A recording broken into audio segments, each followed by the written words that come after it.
Hello, my gentle and of course very modern apes. My name is Erica. This is gutsickgibbon, and what we do here is talk about the latest discoveries with regard to human evolution, my field, my area of expertise, and I debunk a lot of pseudoscience surrounding human evolution, which a lot of times is creationism.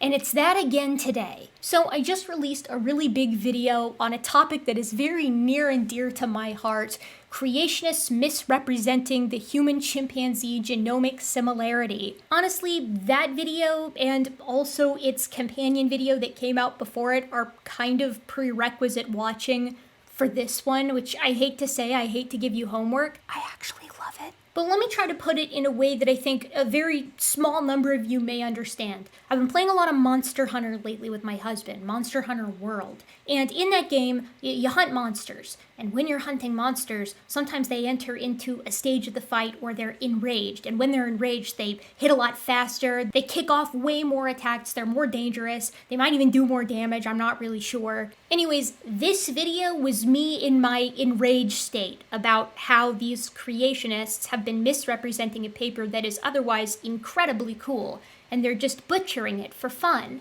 But now I have calmed down. I am less angry, more jovial, more like my normal self. And that's good, because one of my favorite creationists finally decided to throw his hat in the ring on this entire issue, and his response sucks. It's really bad. It's so bad that I'm making this video instead of just putting like a very brief summary of it in my Big Mean video. It gets its own thing. And I'm doing that because I hope to appeal to Carter's common decency here as a scientist. So yes, now that I'm throwing names out, let me give you a little bit of the story so far.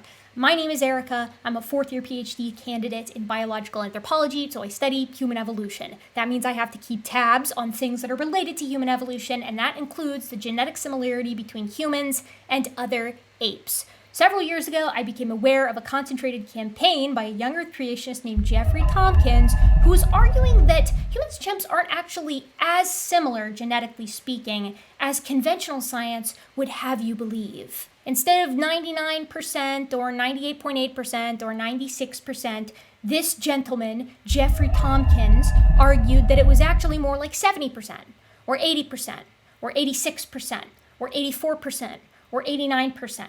It depends on when you ask him the question and the BS methods that he's using on that particular day. In some of these papers, Tompkins claimed that his work was actually corroborated by the work of a molecular ecologist named Richard Buggs, who had argued in 2008 and then again in 2018 that the percent similarity between humans and chimpanzees should actually be reported as an alignment number, as opposed to the percent similarity in alignable regions. There is a conversation that can be had about which number should be reported when someone asks the question, how similar are two organisms genetically, but the fact of the matter is, ever since 2008, maybe because of Buggs and maybe because multiple people came to the same conclusion, folks have been reporting the alignment number and the percent similarity by various other means in the alignable regions. The numbers are typically reported like this. Humans and chimpanzees are over 99% similar in their protein coding regions, about 99% similar across the whole genome with just SNPs or single nucleotide polymorphisms being taken into account, about 96% similar if you take SNPs and indels or insertions and deletions into account, and about 86% similar if you take the raw nucleotide by nucleotide alignment number. Now, the alignment number is rarely, if ever, reported as the percent similarity between two organisms because it is prone to all kinds of genetic shenanigans. For example, if two organisms both have a gene that is composed of 10 base pairs, but in one organism that gene has been duplicated 5 additional times, a raw alignment would report 50 base pair differences between the two organisms, because even though the first one has that 10 base pair long gene, it's found 5 extra times in the second organism.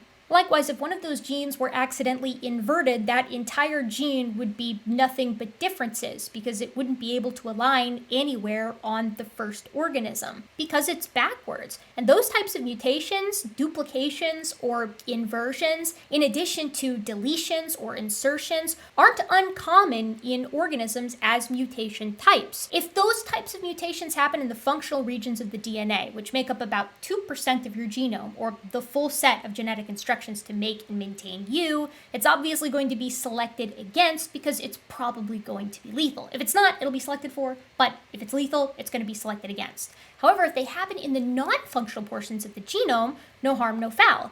Because DNA can be so redundant in the non-functional areas, if you get a mutation there, the odds of it doing anything harmful are a lot lower. That also means that those types of changes can accumulate rapidly in comparison to changes in the functional regions of the genome. It's for this reason that in conventional genetics, people don't typically report the alignment number as the percent similarity between two organisms. One, it typically involves non-functional DNA, but two, those types of differences can accumulate extraordinarily rapidly, even generation to generation, and erroneously indicate that two organisms are more different than perhaps they actually are. More on that later, but Tompkins consistently argued that Richard Buggs's work showing that the alignment between humans and chimpanzees was approximately 84% in 2018. He had an earlier number in 2008 of around 70%, but that was erroneous because the genomes were far less complete than he originally thought then.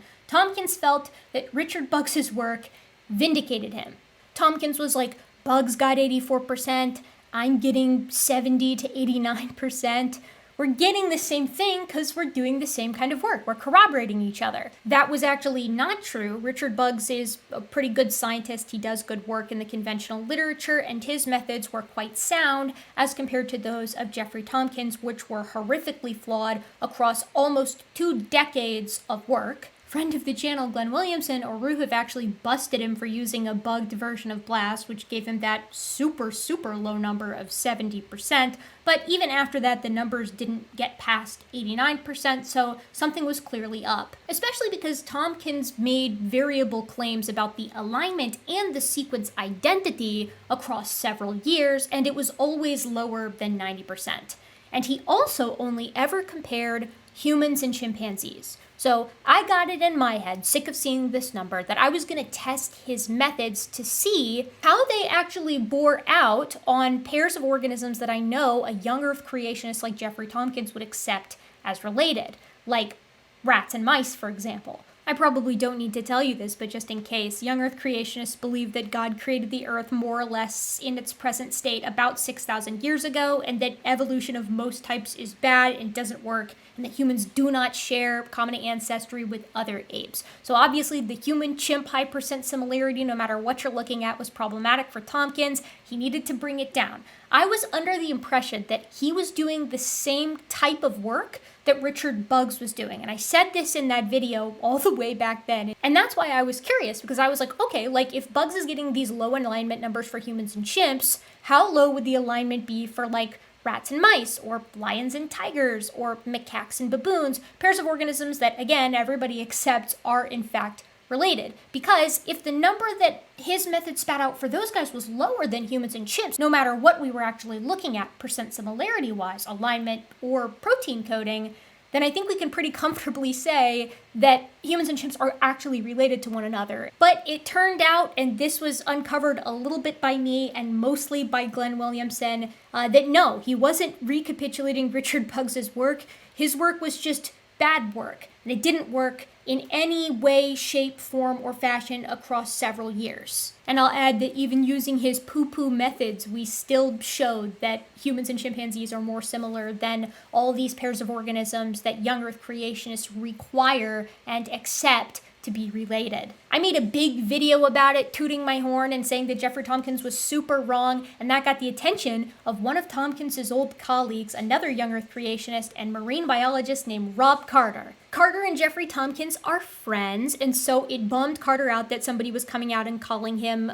dumb or a liar. So Carter decided to investigate my work because no doubt he thought that I had made some kind of mistake, and it's true. I had made a mistake. But Carter also found out that he couldn't replicate Tompkins's work, and when he finally figured out what Tompkins had actually done, he also realized that none of his methods worked across all of those years, and that they were in and of themselves inappropriate, so his results actually couldn't stand. And I agree with you on some of the most important parts, but there's a couple of things that I'm going to say in a little bit. And of course, out of shame and diligence, I reran all of my initial comparisons, which took many months, and my results stood. Like, just take a look at Tompkins's methods and conventional methods for these pairs of organisms that everybody accepts as related versus humans and chimps. Humans and chimps are related. Over the next several weeks and months, I stopped seeing the Tompkins number pushed, and eventually Rob Carter published a write-up on Creation Ministries International, the website, which is the creationist organization that he works for, that was basically like, yeah, Tompkins is wrong. And he appeared on a podcast where he was like, and he's probably also wrong on the human chromosome 2 fusion, which just blew my mind. Sadly, I'm going to have to contradict some of the most important papers so far written by our side, because the information is the information, data are data, and you have to take it at face value, and you have to say, okay, this is what we have. All of that triggered me to make a video called I Killed This Creationist Argument, because I did. People don't use Tompkins to say that humans and chimps are less similar than conventional science would have you believe. That is still true.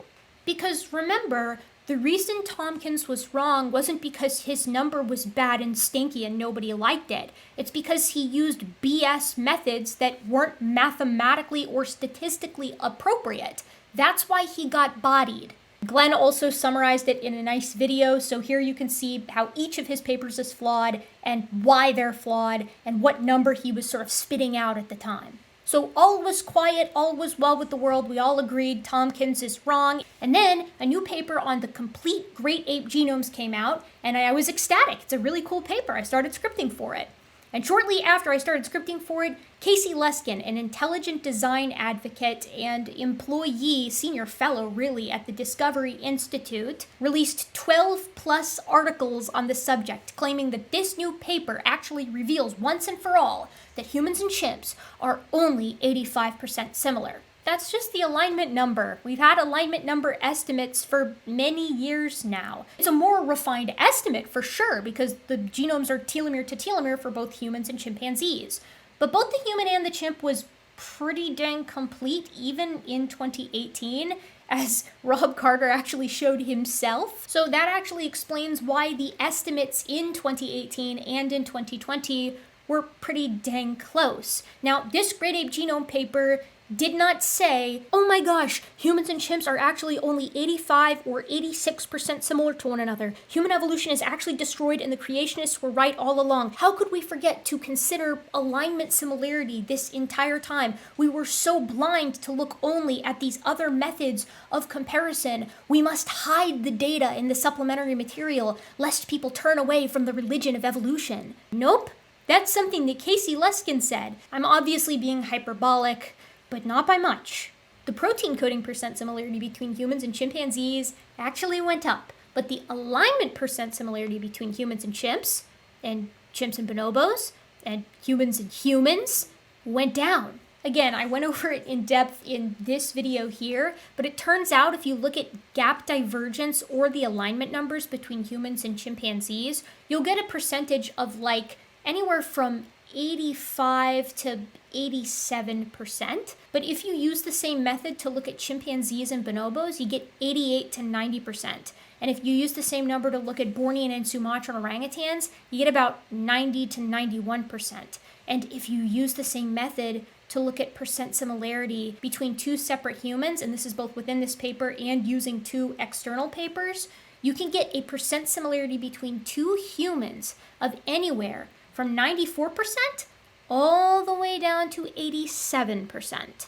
Likewise, the within species gap divergence was like 87% for just within gorillas, about 8% for chimps and bonobos, about 3% for humans, and about 6% for Pongo abelii. There were also several alignment tables, one of which Casey used to try to argue that chimpanzees and humans were like only 84 or 85% similar using the alignment numbers, and then like immediately above it, you see that humans and humans are 87% similar just using these raw alignment numbers. This is, as I said, the reason why we don't use raw alignment numbers as our method for determining how similar two species are to one another, because those types of differences can accumulate extraordinarily rapidly even within species. When I reached out to one of the authors on the paper, she pointed me to figure 6a, which showed that within chromosome 4, 2 haplotypes within the gorilla species and one of the orangutan species differed by millions of base pairs.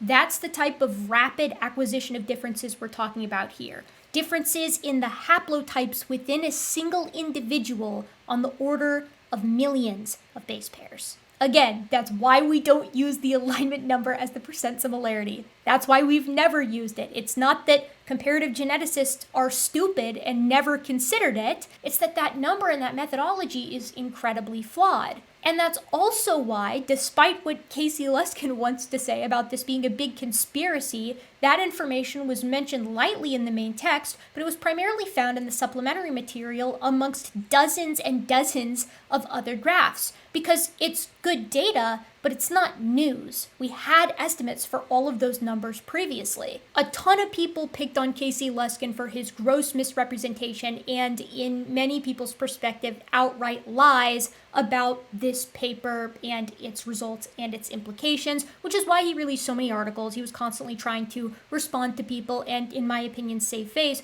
But all the while, Rob Carter, who had, remember, abandoned the notion of a low percent similarity of around 84-85% because of Jeffrey Tompkins, stayed quiet. I was really proud of him. I thought that was awesome. And then 2 days before my video was set to release, he published an article completely endorsing Casey Luskin, arguing that Tompkins had been vindicated but also was still wrong in his methodology, and arguing that this is the final nail in the coffin of human evolution. He copied my thumbnail dunking on Jeff Tompkins for that. He thinks he's slick. I don't understand this because I thought Rob Carter had a pretty decent handle on what numbers meant and how methods worked in this particular area, because we'd gone back and forth so much and I'd seen all his content and read all his articles many times. So this was surprising to say the least. It was even more surprising when I got into the weeds actually reading his article, because it's kind of all over the place. Okay, so now we're gonna read Rob Carter's article. We're gonna critique it. We're going to offer some feedback, because if there's one thing that I like and respect about Rob Carter, it's that at least in the past,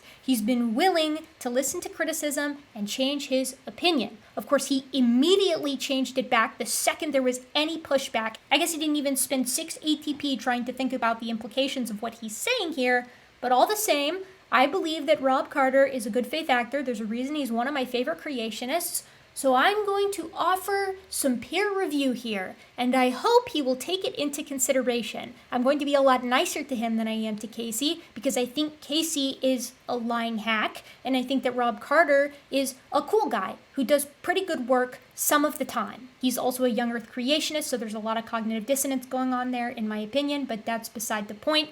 Let's get started. So let's get started with Rob Carter's article here titled "Humans and Chimpanzees Are Not, all caps, 99% identical, the final nail in the coffin of human evolution."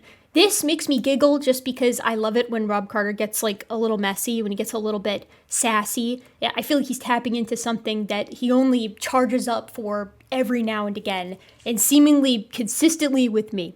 So he gives us a brief history here. I've gone over this on the channel in parts before, the history of like human-chimpanzee genomic similarity and comparative genomics in general. The disappointment is never ending with Dr. Carter today, because we're looking at a piece of AI art here of a chef chimp cooking seemingly with lemons and other types of citrus fruit that are kind of atomizing themselves over here. You can tell it's AI because the orange is atomizing, but also because the chimpanzee has 3 fingers in addition to 1 thumb. So, you know, in addition to Rob needing to feel a bit of shame for the contents of this article. I think, scientifically speaking, he should feel some shame for contributing to the AI slop that seems to be consuming creationist articles these days of all stripes.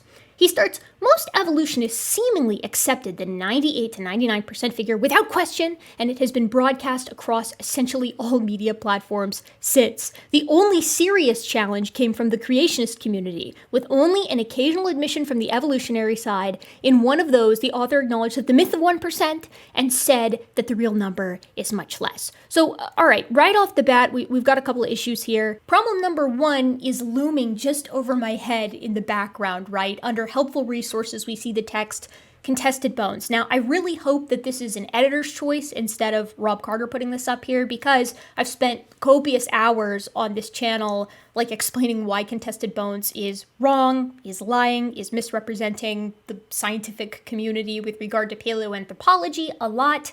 And it's just written really poorly in a lot of ways. I've gone over this truly sentence by sentence in a playlist that you can find on the channel. I don't know if Rob has seen that or not. I suspect no, but I really hope that that's not him. But it wouldn't surprise me, I guess, because Rob doesn't dip his toes into paleoanthropology very often, and that gives me the impression that he doesn't know very much about it, so that he would sort of fall victim to something like contested bones isn't super surprising. But I'm holding out hope. Despite everything, despite the AI art and the contents of this article, I'm holding out hope. The sentiment of this paragraph is also really weird to me. It seems like Dr. Carter is painting a picture very similar to the one that we saw from Casey Luskin, which is that we've known for a very long time, we meaning the sort of shadowy scientific community, that humans and chimps aren't actually 99% similar, and yet we still see this number pushed by the media absolutely everywhere, despite the fact that they know better, as seen by the occasional admission, as he puts it here, in the conventional literature.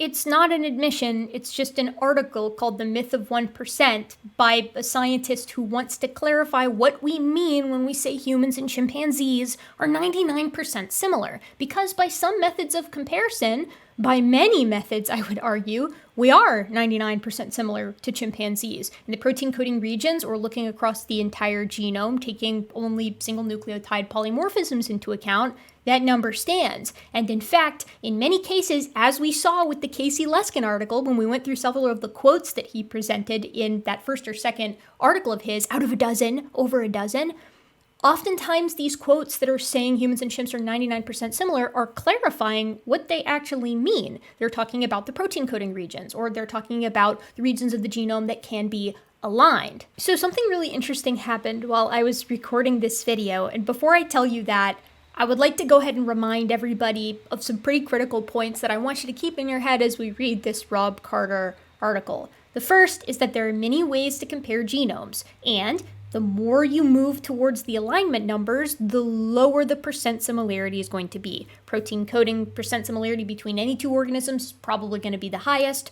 Raw alignment is probably going to be the lowest, or I should say alignment taking into account single nucleotide polymorphisms. This goes for humans and chimps, and it goes for chimps and bonobos, and it goes for humans and other humans, and it goes for Sumatran and Bornean orangutans, and it goes for rats and mice. Also, we've known about this disparity and published on it for many years. Both of those things are factual. And I should add here that it doesn't matter which method you use for humans and chimpanzees, you're always going to get the same phylogeny or species level family tree, where humans and chimps are more similar to one another, more closely related than either is to a gorilla or to an orangutan or to a siamang. But let's reread this paragraph again, because I just discovered this. You'll see what I discovered here in a moment. It says most evolutionists simply accepted the 98 to 99% figure without question, and it has been broadcast across essentially all media platforms ever since. The only serious challenge came from the creationist community, and here they cite Tompkins and Berrigan in 2012, which is not the first time that anybody challenged it. Richard Buggs challenged it all the way in 2008. So 4 years earlier. You're getting your dates wrong here, Carter, but that's fine. With only an occasional admission from the evolutionary side. In one of those, the author acknowledged the myth of 1% and said that the real number is much less. So he's painting the article he's referring to here, the myth of 1%, as this sort of reluctant acceptance or reluctant acknowledgement of the truth, which the shadowy cabal has been keeping hidden from you for so long. So let's take a quick look at this article, because I read this article many, many years ago for like the first video I ever made on Jeffrey Tompkins, and then I never read it again, or at least I haven't read it until I just read it now, and I wish that I had done it before my previous two videos because it is extremely relevant. So it's titled Relative Differences, The Myth of 1% by John Cohen, and it's from Science, and it's also from 2007. So like 2 years after that 2005 paper came out and was like, humans and chimpanzees looking across the entirety of the genome and taking SNPs and indels into account are 96% similar to one another. This came out shortly after that in scientific terms to basically be like, hey, we need to be really clear about what we're saying when we say that humans and chimps are 1% different from one another, or 99% similar. It's not very long, so I'd like to read some of it with you here before we move on with Carter's article.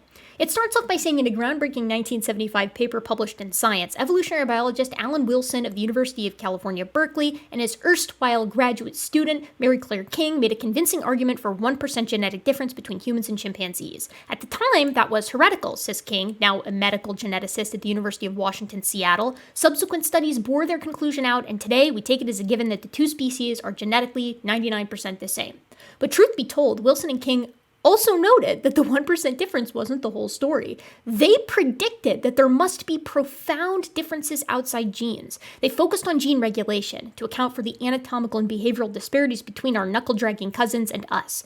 Several recent studies have proven them perspicacious, again, raising the question of whether the 1% truism should be retired. So, Rob, it's not just that this author is recognizing the myth of 1% is not applicable to the entirety of the genome, but it's been known since Wilson and King first made the statement all the way back in 1975. From the very beginning, from the first mention of the myth of 1%, geneticists, secular geneticists, have recognized that that's not the whole story. But it actually gets better, and again, I'm completely kicking myself for not rereading this article before my recent videos, because I can't believe that my entire point was summarized like almost 2 decades ago in 2007. In 2007, mind you, before Richard Buggs ever brought it up, and before Jeffrey Tompkins and Bergman ever brought it up, before any creationist ever brought it up, actually. The secular community just put it all out there, hung it all out on the laundry line, and we're like, hey, we need to be clear about what we're saying here.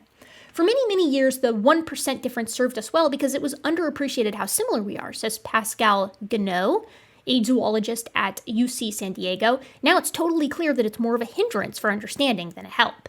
Using novel yardsticks and the flood of sequence data now available for several species, researchers have uncovered a wide range of genomic features that may help explain why we walk upright and have bigger brains, and why chimps remain resistant to AIDS and rarely miscarry. Researchers are finding that on top of the 1% distinction, chunks of missing DNA, extra genes, altered connections in gene networks, and the very structure of chromosomes confound any quantification of humanness versus chimpness. Quote, there isn't a single way to express the genetic difference between two complicated living organisms, Gagnon adds. So, I can't stress this enough. This is just the same point that I made in my recent videos, and the same point that's been echoed in every paper that I've been citing as previous estimates for the human-chimpanzee percent similarity by several different methods, from protein coding to alignment. We've known this. Everyone has known this. It's no one's fault that the creationists, and I guess evidently me, have taken a while to catch up and realize that this is something that I guess everybody's just appreciated for quite some time. Back to the article. When King and the rest of the researchers in the Chimpanzee Sequencing and Analysis Consortium first detailed the genome of our closest relatives in 2005, they simultaneously provided the best validation yet of the 1% figure and the most dramatic evidence of its limitations. My goodness, could you ask for a better sentence? The consortium researchers aligned 2.4 billion bases for each species and came up with a 1.23% difference. However, as the Chimpanzee Consortium noted, the figure reflects only base substitutions, not the many stretches of DNA that have been inserted or deleted in the genomes. The Chimp Consortium calculated that those indels, which can disrupt genes and cause serious diseases such as cystic fibrosis, alone accounted for a 3% additional difference, and then they cite that 2005 paper. We get a nice figure here, and they continue. Entire genes are also routinely and randomly duplicated or lost, further distinguishing humans from chimps. A team led by Matthew Hahn, who does computational genetics at Indiana University, Bloomington, has assessed gene gain and loss in the mouse, rat, dog, chimpanzee, and human genomes. And in December 2006 of PLOS One, Hahn and coworkers reported that the human and chimpanzee gene copy numbers differ by a whopping 6.4%, concluding that gene duplication and loss may have played a greater role than nucleotide substitution in the evolution of uniquely human phenotypes, and certainly a greater role than has been widely appreciated. So, again, do not ever let these creationists convince you that no one has known about this, that they're the ones who pioneered even questioning the myth of 1%, or that the myth of 1% was ever proposed by the scientific community as the only number for comparing these two organisms.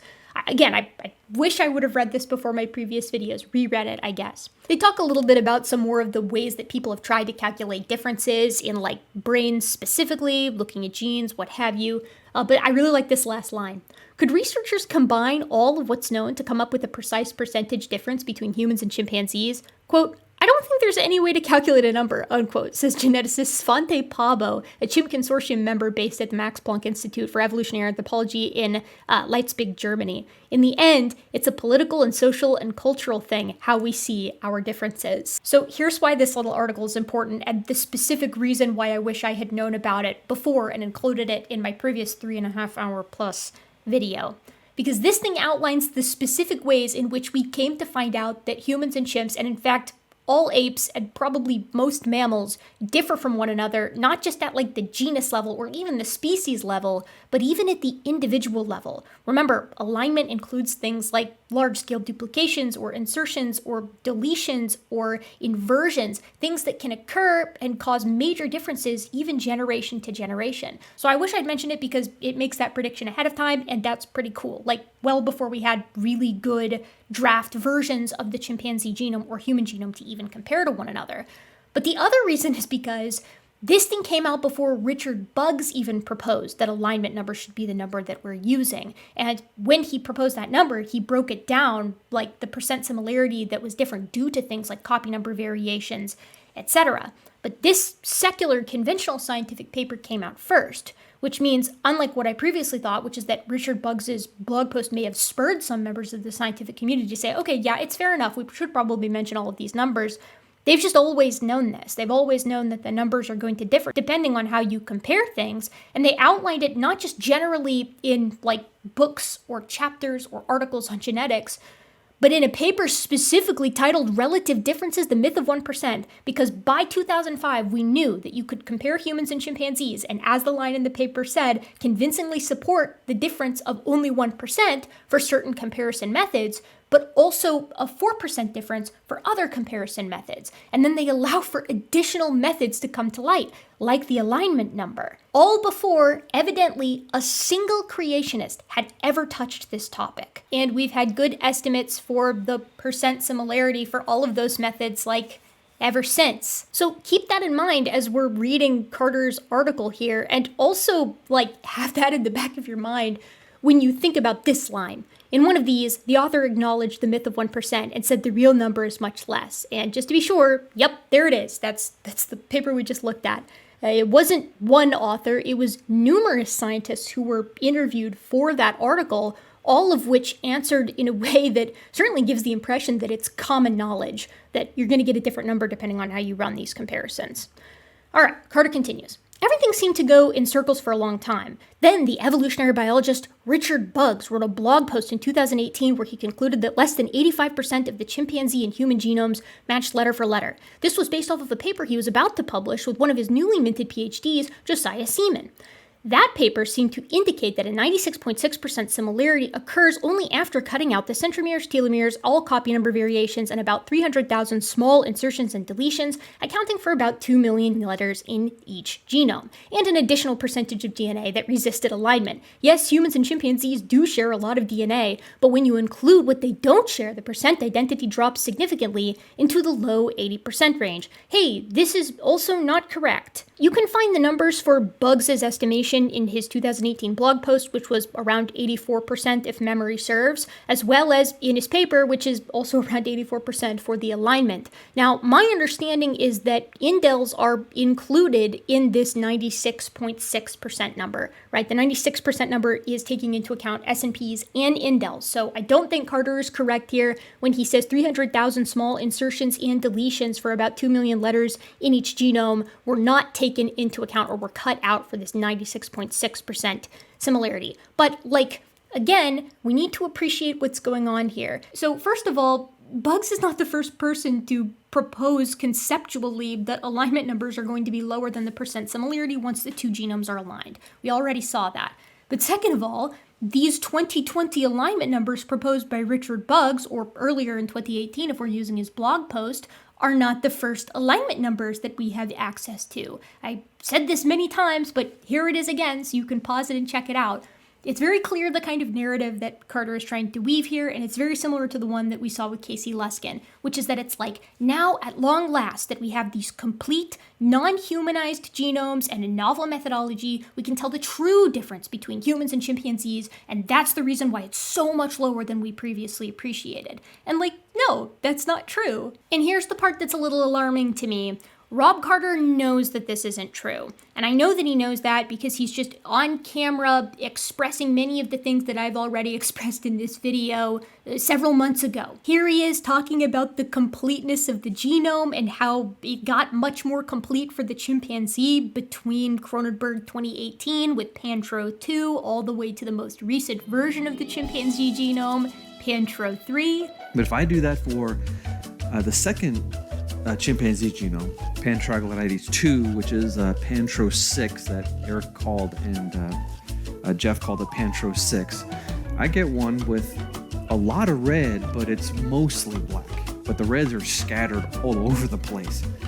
And then shockingly, if I do that with Pantro 3, which is a version of the chimpanzee genome that was finished just this summer, I get most all of it's black, and there's a couple of red things scattered about, and that's mainly just the centromeres, some pericentromeric regions. But the chimpanzee genome is nearly finished. They've done a lot of work on it. It has changed significantly even since Pantro 2. I'm calling it PT2 just for short in my paper, but so Pantro 2 was mostly complete, and the blanks were filled in Pantro 3. Meaning that our estimates for Pantro 2 should probably map pretty closely with our estimates for Pantro 3. Right, Rob?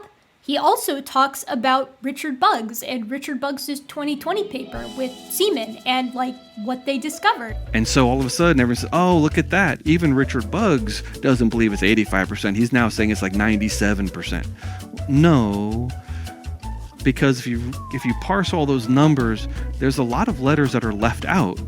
That's the high similarity is only the stuff that aligns, not the stuff that doesn't align. So by January 2025 of this year, Rob Carter was aware that Pantro 2 was mostly complete, Pantro 3 was more complete. And he was also aware that we had estimates for the alignment for Pantro 2 all the way back in 2018. So we know he knows the difference between alignment and sequence identity.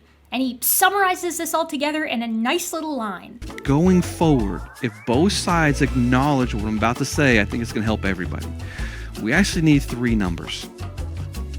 We need the percent similarity of the alignable regions. That is what John Alquist did in the 1970s. This is what the estimates were in the 1980s and 1990s. This is what people talk about now. Similarity of only the alignable regions. And you know what? That's going to be 98%. It just is. But then I want to know the total percent similarity. When you roll in all the stuff that doesn't align, that percent similarity is going to drop. Probably 85%-ish. Maybe 90%-ish. It's somewhere in that region. It's nowhere close to 98%. Maybe it's 95%. I'd be happy with that also.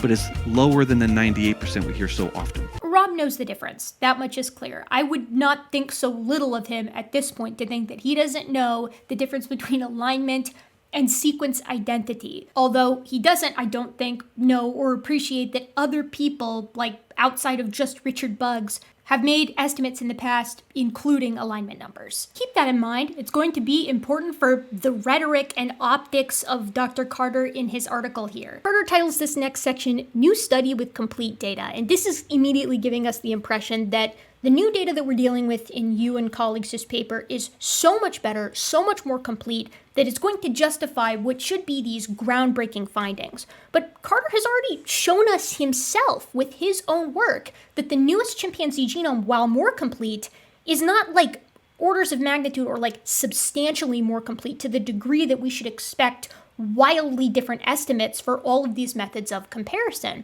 And he showed that himself by saying, I suspect that the alignment is going to be about 85%. He's pulling from Richard Buggs' work there. And the reason he feels comfortable saying that in that video is because he knows that the completeness of the chimpanzee genome, at least, is, again, better, but not substantially so. He says all this prior work by Drs. Ahlquist, Tompkins, Buggs, etc. No, you're not going to give Tompkins any credit for this on my watch. You know as well as I do that every single one of his methods was incredibly flawed for various reasons. This is like if three brothers are sitting playing a video game and two of the controllers are plugged in, and then you're giving credit to all three for completing the game. Tompkins does not deserve to be grouped in with these guys. Was based off of incomplete sequencing. That's true, but not substantially so as to severely impact the estimates, right? Again, I can't emphasize this enough. You yourself said this 6 months ago. We did not have a fully sequenced human genome until the summer of 2023, let alone a high-quality chimpanzee genome. Indeed, the early versions of the chimp genome were assembled on the scaffold of the human genome, automatically making them look more human-like. But you also know that this hasn't been the case since Cronenberg 2018. However, a major new study has completed each grade A genome to a very high standard. Like the newest human genome, they are nearly complete from one end to the other. Older versions had major gaps, had fake centromere data, and were highly problematic around numerous repetitive regions. These telomere to telomere versions solved these problems. Again, they're certainly better estimates, but we shouldn't expect them to be extremely different for reasons you outlined. The assembly of these genomes was no trivial matter. Even after all that work, they had to develop a filtering protocol that rejected certain DNA elements or variants, and they had to hand-curate multiple sections that did not behave. The alignment was even more difficult. They identified 175 inversions larger than 10,000 nucleotides, 1 chromosome fusion, and 1 large translocation. They also saw 632 inversions that were unique to one species only. Interesting. Let's see where that leads in a second. Analyzing the data. The percent difference data are reported in you et al.'s supplementary information in Figure 1. This isn't quite the percent difference data, but he's going to get into this here in a second, and you guys probably all recognize this figure. You'll notice that it is here in its complete form, and not like doctored or edited as Casey Luskin initially did to help his case. Rob also describes Figure 1, and he does so competently to the degree that he mentions how we see division of a lot of the alignments into 1 million base pair segments. And that's like, again, the polar opposite of what Jeffrey Tompkins did in the last paper he wrote on this subject. So I know Rob knows still that Tompkins' methods don't work. And weirdly enough, he's going to say that in a minute. We'll get there. He breaks down what we're looking at this chart, and you guys are in this figure rather, and you guys already know what it is that we're looking at. These are the gap divergences. So these are the differences between all of these species in Pongo abellii to the human, human to Pongo abellii, gorilla to human to gorilla, bonobo to human, bonobo, or human to bonobo, chimp to human to chimp, and then the within species variation or gap divergence for orangutans, gorillas, bonobos, chimpanzees, and humans. Again, it's here in its complete form. That's lovely. You can add the single nucleotide polymorphism numbers, which I'll throw up here so you can see them, to these to get your full sort of raw alignment difference, the number of base pairs that are like identical between the two genomes. And as you can see, for autosomes, which are all chromosomes that aren't the sex chromosomes, for the chimpanzee versus the human, it's about a 12.4% difference, and then human versus chimp, it's about a 13.3% difference, and you can look at it all up and down if you'd like. This is very similar to what we saw with Casey Luskin,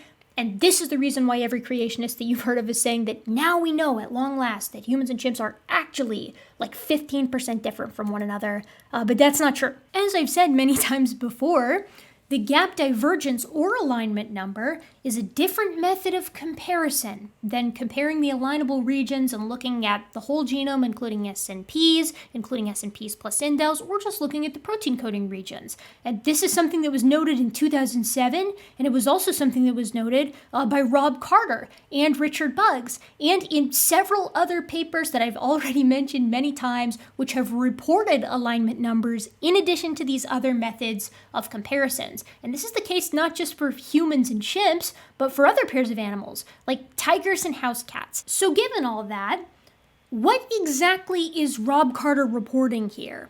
What is the news that is new? I mean, the conventional answer is that what's new in the paper is basically everything that doesn't concern the human-chimpanzee genomic similarity, because we got all these newly completed genomes for animals that aren't humans and animals that aren't chimps that didn't have really good previous draft versions, like the gorilla or the orangutan or the siamang or the bonobo.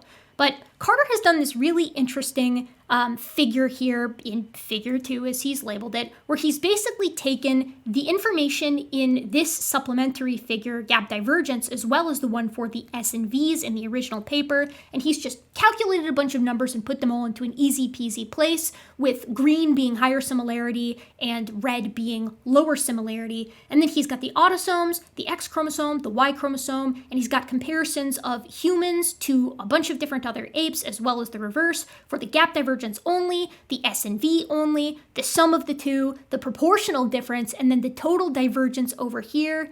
And then he's included something down here that I think is really interesting, especially with relation to the rest of what he talks about in this article. He includes the within-species divergence for each of our apes, humans, chimps, bonobos, gorillas, and orangutans.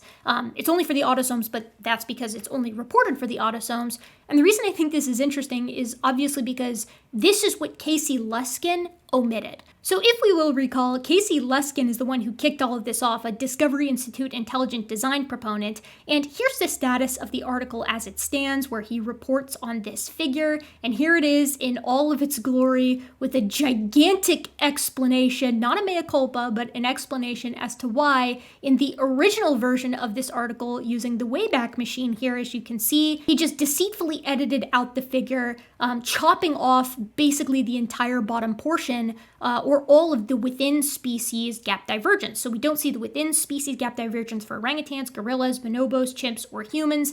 This is the new version of the article after he got called out by Dan Stern-Cardinal of Creation Myths. Here's the original version where he just cut the bottom off and then stitched the label back onto the bottom. You can still see the tiniest little hint of purple here. And when Casey talks about this in the revised version, he just whines a lot. And he's like, no, there was a good reason why I did that. It just wasn't really relevant, except as we'll see in a moment, it's extremely relevant. And then he's like, I did talk about intraspecific variation, but he only did that for humans. So there is absolutely no excuse for him editing this figure and hiding information that, as you will again see momentarily, absolutely bodies his entire point. Dr. Carter continues, his next section, 99%, not even close.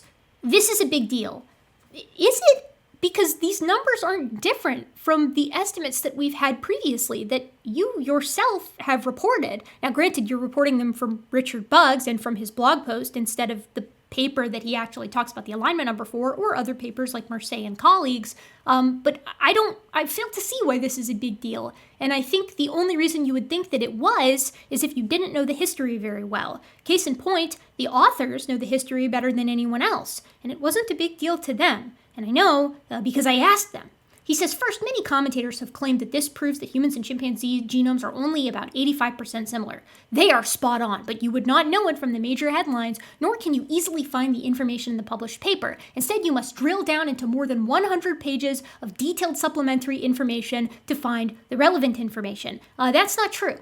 First of all, the alignment just is in the main text. Now, it's not in the specific way creationists want it to be, which is, look at how low the human to other ape alignment is. And the reason it doesn't say that is because the alignment is low for all organisms to one another. The alignment is low for organisms within species, like organisms that share the same species, like humans to humans, or like within gorillas, for example. But it's also not deep in the supplementary information. It's on page 27 and page 28. So I don't know what he's talking about hundreds of pages deep in the supplement. I'll say it again, but by the same methods that you get the numbers within those two figures, the ones that show up in full in Dr. Carter's article, you can get the gap divergence for chimpanzees to bonobos, which ranges from 88 to 90%, or to the two orangutan species to one another, which is about 90 to 91%. Remember, too, that one of the tables that Casey Luskin uses to say that humans and chimps are only able to align by like 85%, that same table shows directly above it that humans and humans can only align 87%. Just another reason why we don't use alignment, but I really don't think creationists like Casey Luskin or Rob Carter should be playing this game of like, why are they hiding the data? I like lying in public. Ooh, I love lying. Especially when Casey Luskin got busted directly hiding the data. But again, I'm just going to emphasize this as many times as I must. The reason this wasn't front and center news is because it's not news, right? We've had the alignment numbers for quite some time for humans and chimpanzees. It's just not groundbreaking stuff. That wasn't the point of the paper, and that wasn't what was surprising within the paper. Second, creation researchers like Dr. Jeffrey Tompkins have been vindicated. Nope, because Tompkins' methods didn't work, right? Like, none of his methods actually worked at all, and we've been through this so many times on this channel.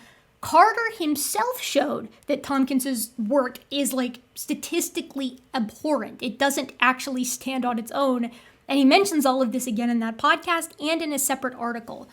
I think that this is him throwing Tompkins a bone because he feels like Tompkins being within 20% of the alignment number counts for something, but that's not the case. I'm really sorry. Like, I get that you guys are friends, but this is a little bit of a reach even for you, I think, especially because later in this exact article, we hear Casey say that, like, yeah, and Tompkins' methods didn't really work. So I think that's what he's getting at here. However, third are the vast stretches of sequence that are nearly identical between humans and chimps. At random, I found one that stretched for several 100,000 base pairs that was nearly 99% identical. That's cool and everything, but that's also not new, right? You can calculate this using the supplementary material or going to the supplementary GitHub and downloading the CSVs.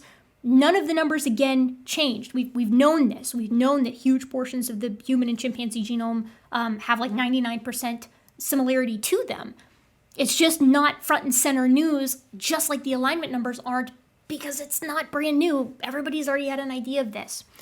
Fourth, our opponents will misdirect and obfuscate to their dying breath. Case in point, in a recent video, a commentator named gutsickgibbon claimed that I agree with her about human-chimpanzee similarity. No, while I agree with her that Tompkins is human and made mistakes, I have also pointed out glaring mistakes in her work and several errors in my own as well, I do not agree with her that humans and chimpanzees are highly similar. So I don't think that this is a fair representation of me at all, because I've been pretty clear in all my videos on you that what we agree on is that Tompkins is wrong. I even have it in all of the funny little titles or like headers for parts. Tompkins wrong. That's the entire point. That we agree that Jeffrey Tompkins' methods across all of those years were bad and didn't work. So that's why I think it's funny that in this fourth section here, you're like, yeah, Tompkins was wrong. But then 2 sections up, you're like, but he was vindicated. Like, you kind of have to pick a lane, I think. But again, I've expressed my reasoning for why I think you're doing that.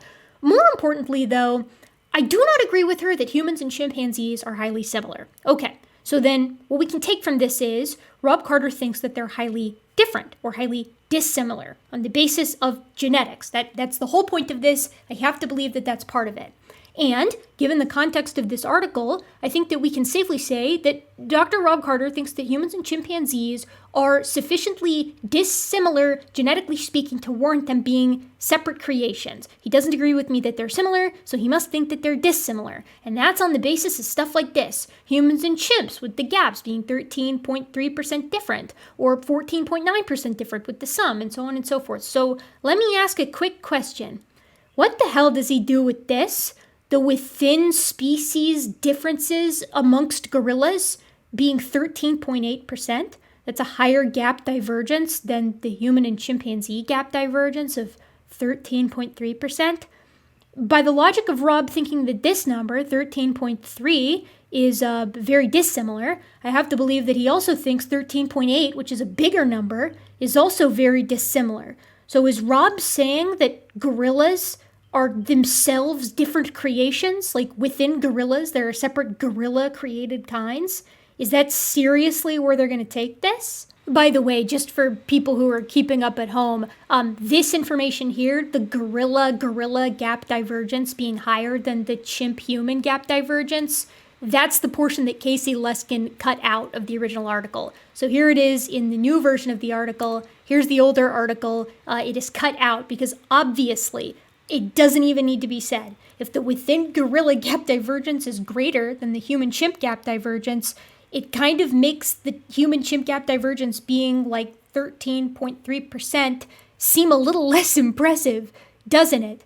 Of course, in his little, not mea culpa, but explanation here, he's like, come on, guys, I did talk about intraspecific variation amongst organisms. I talked about intraspecific genetic differences here. And then you click on it, and it's just a link to where he talks about human-human genetic differences and talks about how he thinks that the data is bad for that. Now, you're probably wondering what Rob has to say about that gorilla-gorilla intraspecific gap divergence. I was wondering too, because he doesn't mention it at all in this primary article. But somebody in the comments section asked him about it, and I want to touch on that here in a second. First, I do want to just mention this really quickly here, Rob. There's nothing to obfuscate. I don't have any reason to fight anybody on this. We've known all this information for a super long time. I've mentioned it in videos that were created years ago, years before this new you et al. Paper came out. Now, like you, I didn't know that multiple other people had brought up that alignment number outside of just Richard Buggs. I also didn't recall that these types of differences weren't just appreciated as far back as 2007, before any creationist ever brought it up, but when Wilson and King initially proposed the 1% difference in the first place. So, like, I'm sitting here wondering, how exactly does this you et al. Paper help creationists instead of bodying them into ash and dust? Because it recapitulates the same numbers that we've had previously, it recapitulates the same phylogeny, and in fact, it introduces far more problems for young Earth creationism of your variety in particular, because you have to explain how to get all these differences between gorilla populations in what, 4,400 years? Like, we can accumulate differences pretty quickly. I won't disagree with you there. That's why it's not a problem to explain them under the lens of conventional science, where we can get the hominids and the hylobatids, all of the apes or the hominoids, in like 25 million years. But you need these differences way faster, and you need them within gorillas and within the orangutan species and between chimpanzees and bonobos and between people. Either these differences can accumulate fast and neither model has a problem, or they can't, and your problem is a lot bigger than mine. He says, fifth, God could have created us 99.9999% identical to chimps, or he could have made us 50% identical, or even less. The biblical creation model makes no prior claims on this. We should expect a high similarity because of obvious structural, behavioral, physiological, and nutritional similarities between us, but how much? Nobody can know. Cool. I love the casual admitting amongst creationists these days when their ideas just aren't testable and aren't within the realm of science at all. I appreciate that. Note that the evolutionary community was also unable to come up with an estimate before the numbers were run. They have no prior commitment to which ape species would be more like us. The debate about which species was more genetically like us lasted until the 1980s. Many people wanted orangutans to win and resisted the notions that chimps were our evolutionary cousins. Some paleontologists were arguing for the primacy of orangutans as late as 2009, although by that point they were a very small minority. Okay, cool. The four numbers. Finally, there are four things we need to know. The percent similarity amongst alignable regions, the percent similarity when you include non-alignable regions, so the alignment number, how many mutations must have occurred over evolutionary time to account for these differences, how long would it take to functionally integrate these new mutations into the genome. The answer to the first question is now known, 98%. The answer to the second question is also known, about 85%. I can appreciate that we now know these numbers with pretty decent certainty given the truly almost complete nature of the human and chimpanzee as well as the other apes' genomes. But again, I must remind everybody that these estimates have existed for a long time. That third question is now where the debate should be, and the fourth question might be the biggest Achilles heel of all for evolutionary theorists. And then he goes on to a waiting time problem argument. right? So he's basically saying that you have to be able to account for all of these differences relatively quickly between humans and chimpanzees, because from the perspective of evolutionary theory, the last common ancestor was about 7 million years ago, and you have to explain all of them pretty dang quickly. Except that question and that argument has not changed in the light of this new paper. It's still centered completely around that difference between the 98.8%, that single base pair substitution style waiting time problem. Why can't he escalate this to a waiting time problem with the alignment numbers? Because the alignment difference between chimpanzees and humans is about the same as the alignment difference within gorillas with regard to the autosomes. Meaning, if you want to propose that there's a waiting time problem for that 15% of like copy number variations and inversions and big duplications and big insertions, whatever, that problem is like orders of magnitude greater for people like Rob Carter, who think the Earth is 6,000 years old. Because Rob thinks that all gorillas are members of the same created kind. I would assume that he thinks that. If he thinks otherwise, that would be news to me. And he has to explain more differences with regard to that gap divergence in way less time. For humans and chimps, we have 7 million years for 15% alignment difference. Within gorillas, conventional science has about 10 million years, because that's when the gorillas split from the hominins and the pannins.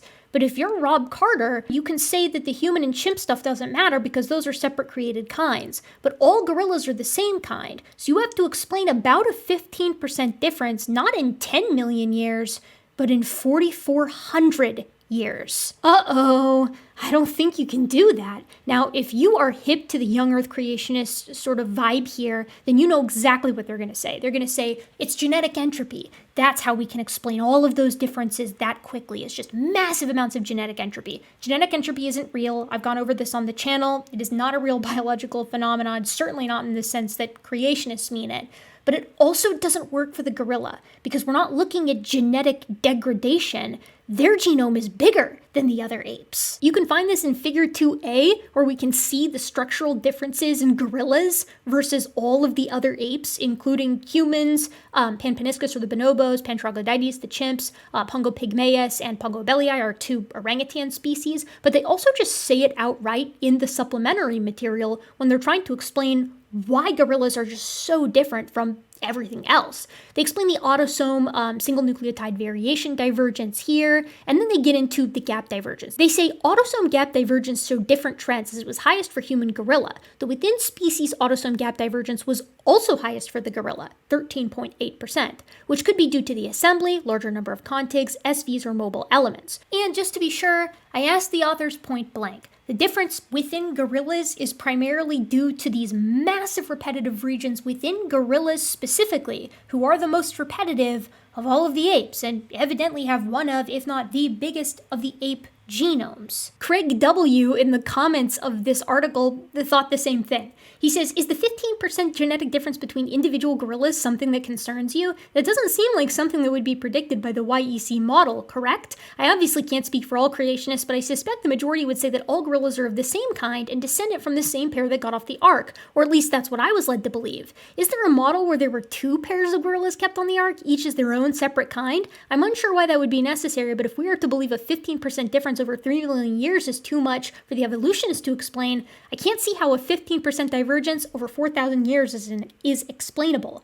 And then the intrepid creationist Rob Carter responds, and he responds with something a little different from what we just went over. You see, it's not entropy on the part of gorillas, but on the part of humans. He says the difference is in deletions. That is the key to understanding everything. Years ago, 3 simultaneous studies were published on deletions in the human genome based off of the HapMap project. They concluded that even if humans share almost all of our diversity across populations, the one thing we do not share is deletion mutations. This indicates that the genome is falling apart because of the deletions, and they must be recent. They arose after the spreading out of humans. Put that thought in the context of the great apes. If one gorilla can internally be 15% different, there must be huge or many deletion mutations floating around in the gorilla population. That's not good for the species. All this supports the concept of genetic entropy. Sorry, Rob, that doesn't work because the differences amongst the humans are not just due to vast deletions, but many different types of changes that can accumulate rapidly over time. In Yang et al. Characterization of large-scale genomic differences in the first complete human genome, we get the background that talks about the first telomere-to-telomere human genome, because again, this is from 2023, and then the results summarize what they've discovered. Here, in addition to previously reported non-syntenic regions, we find 67 additional large-scale discrepant regions and precisely categorize them into 4 structural types with a newly developed website called SynPlotter.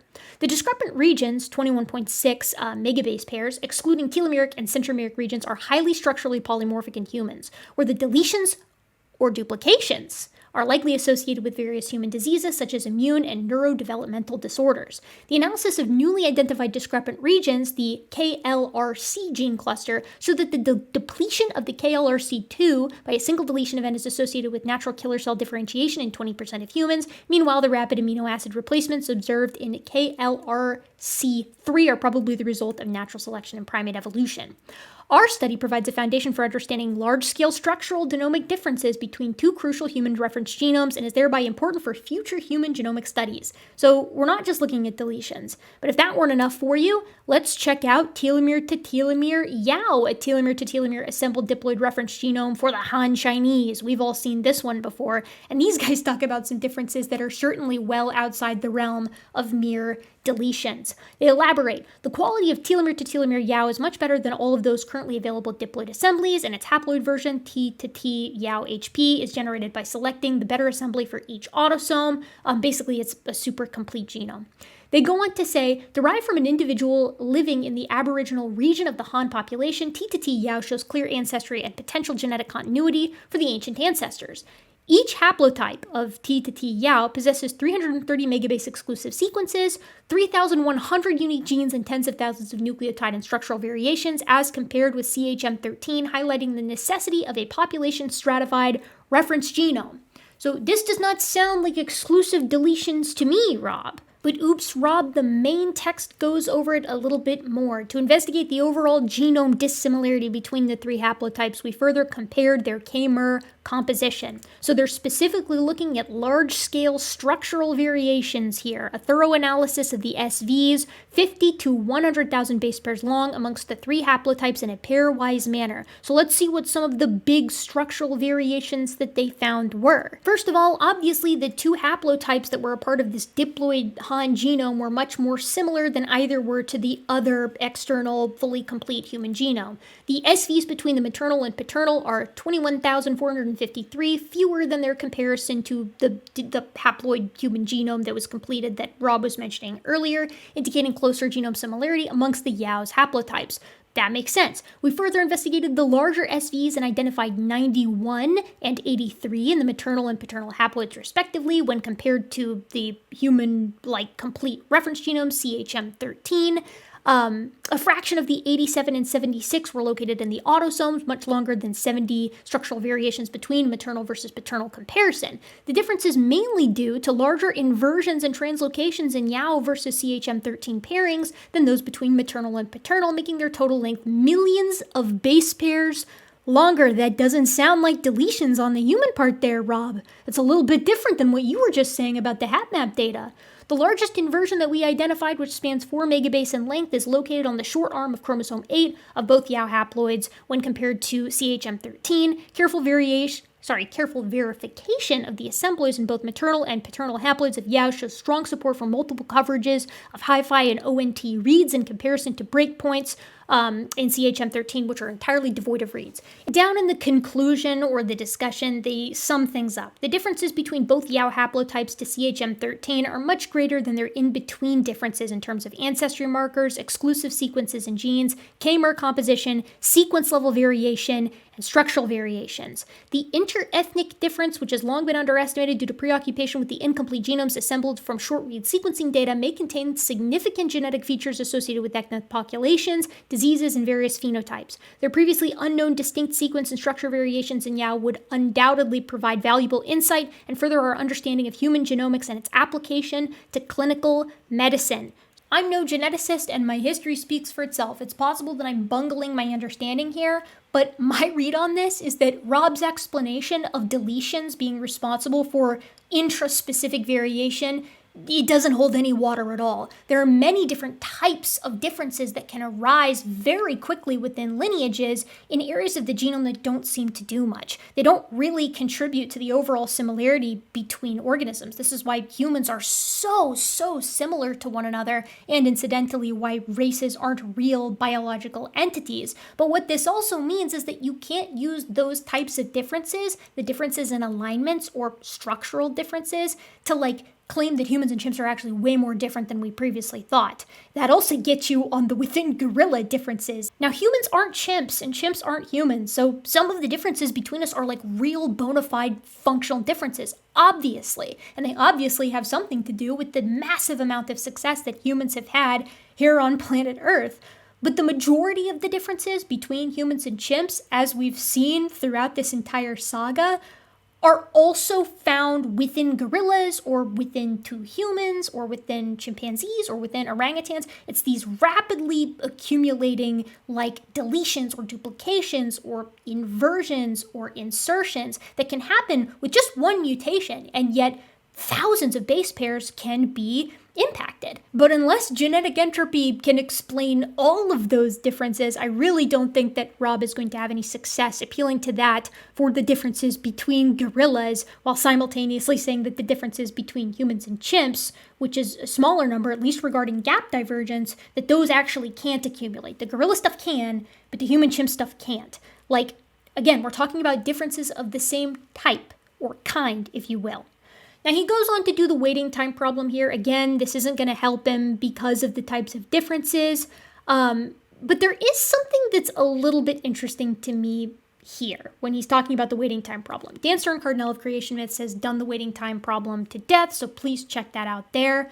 But even Rob seems to recognize that this problem isn't really a very strong argument. I should mention, of course, that he does but the whole genome is actually functional, and it's first of all, it's not. I've already explained why it isn't. You can knock out enormous portions of the mouse genome and they can still reproduce and have offspring that themselves can reproduce and are healthy. We know the whole thing isn't functional. Dan's also gone through that in depth. And also, if the whole genome is functional, then again, you can't write off those within gorilla differences or the chimp bonobo differences or the orangutan species differences between Bornean and Sumatran. Basically, what's good for the goose is good for the gander, and what hurts the goose hurts the gander.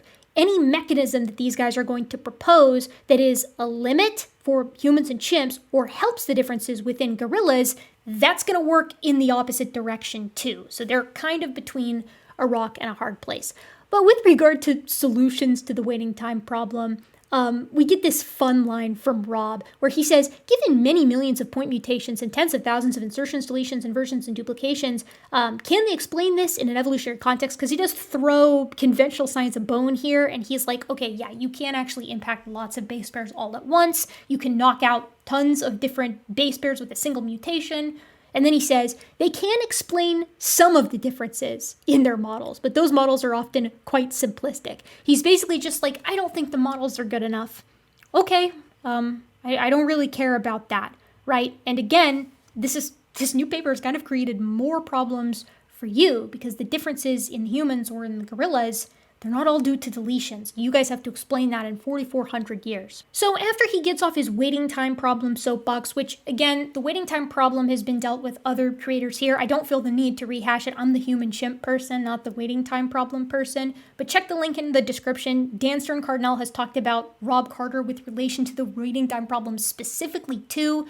I think he does a great job destroying it, so look into that if you'd like. And I think if memory serves, we're still waiting on Rob to actually respond to Dan's criticisms. So, ball's in his court if memory serves on that one. But this last paragraph here is really going to summarize why I'm so disappointed in Rob Carter. And the reason is because there's just so much wrong here, and I know he knows that this is incorrect.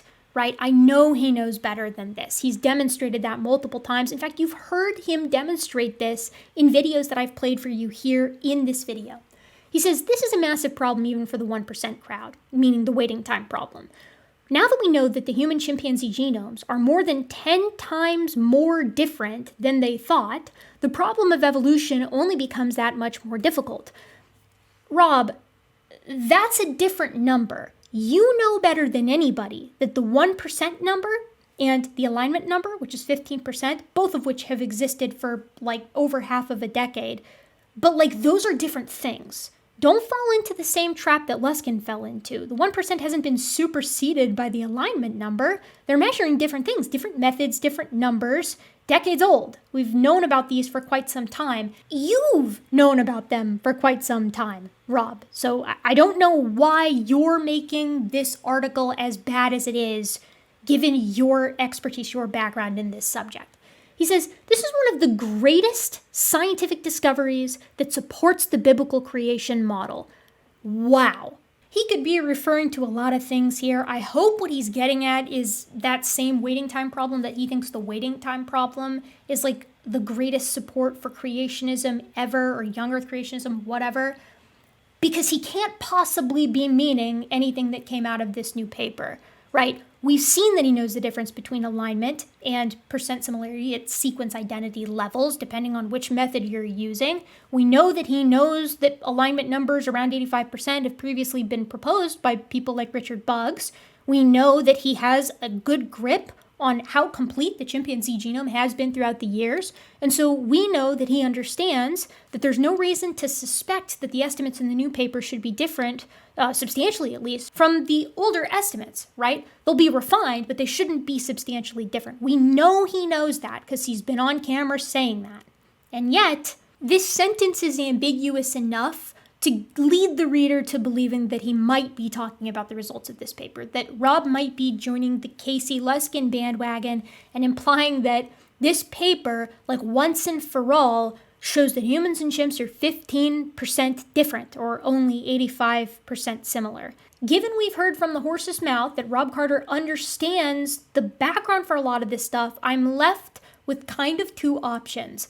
Option number one is that he slipped and fell and got a seriously traumatic brain injury, and it just wiped his memory, and he forgot all of that other stuff that he said in January and earlier, and that's why he's written this article. Option number two is that he's being disingenuous and possibly just straight up lying, and I really hope that that's not the case, because I think a lot higher of Rob Carter than I do of a lot of other creationists. So hopefully I'm misunderstanding the situation. Like, I just want to remind everybody out here what you get if you use the alignment number as the means by which we determine how closely related organisms are.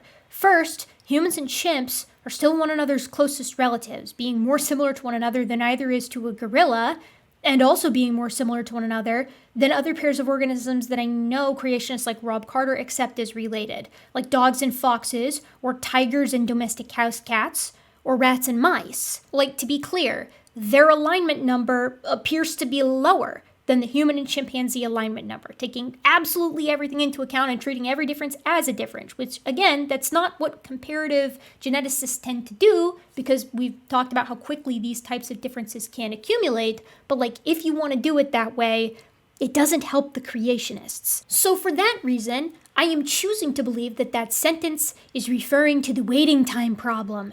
Correct me, though, if I'm wrong, Rob. Now let's read the last sentence in the entire article. He says, it does mean, though, that they will be scrambling for cover. The fact that they have been trumpeting from the rooftop since the 1970s turns out to be no fact at all. The real difference is not 1%. It's 15 times greater. Okay, let's break this down. Scrambling for cover? No, the alignment numbers are the alignment numbers for the organisms that I just presented to you, and in the case of humans and chimps, we've known them for a very long time. It's not my fault or the fault of the conventional scientific community that you didn't know that. The fact that they've been trumpeting from the rooftops since the 1970s? No, again, it's not my fault that you didn't read the Myth of 1% article. I, to be fair, didn't read it before I made my most previous video. It turns out that King and Wilson as well recognized that the 1% was not going to hold when you take the entire genome into account. But you evidently didn't know that. The real difference is not 1%, no, it's 15 times greater. I'm going to say the same thing that I said to Casey Luskin to you here, Dr. Carter. Are you prepared to deal with the consequences that that methodology brings to light, the potential for abuse there? Because your genetic entropy solution doesn't work here. The types of differences that exist between two humans or between two gorillas are of the same nature. It's many different types of differences that can accumulate rapidly because they occur in the non-functional portions of the genome. But if you want to propose that actually those differences are functional differences, because they have to be, they're not all deletions, and that's what you're proposing, that if it's deletions, it's genetic entropy, and if it's other types of differences, it's functional, and that in fact most of the human genome is itself functional. If that's your proposition, then you are proposing, Dr. Carter, that two humans can be as different as like 6 to 13%. I think that's a really dumb way of comparing organisms because, as I said, these differences are in the non-functional portions of the genome. They accumulate rapidly. They occur in all lineages of critters, and so they probably aren't very informative when asking the question, how similar are two organisms? In the portions of the genome that do stuff, and in the portions of the genome that can align, rats and mice are like 85% similar, and humans and chimps are like 98.5, 98.8% similar, but humans and humans are 99.9% similar. And I think that's probably the best number to use for scientific and ethical reasons. So that's it for Rob Carter's little response, throwing his hat in the ring on this whole issue. Obviously, I'm disappointed. I had thought better of him. I thought that he knew this subject a little better than he evidently does, or at least is willing to admit that he does. But maybe he'll be putting another nuanced take out there. Maybe he'll have some more thoughts that he can share with us that'll help elucidate a little bit more what he thinks of this. I'd love to hear what he has to say about Casey Luskin editing that figure as well. But I think that for the time being, ball's in his court. We'll see what he has to say. If you like what I do, if you like this kind of thing, please consider supporting me in the freeway by liking, commenting, and subscribing. It helps the algorithm suggest my videos to other people that might find it interesting. And if you want to support me in a more financial way, you can do that by joining my Patreon. Patrons have been doing really well lately. They get early access to videos and they get their names at the end of every video. So I want to thank you from the bottom of my gentle and of course very modern heart for being such a curious primate, and I'll see you real soon next time.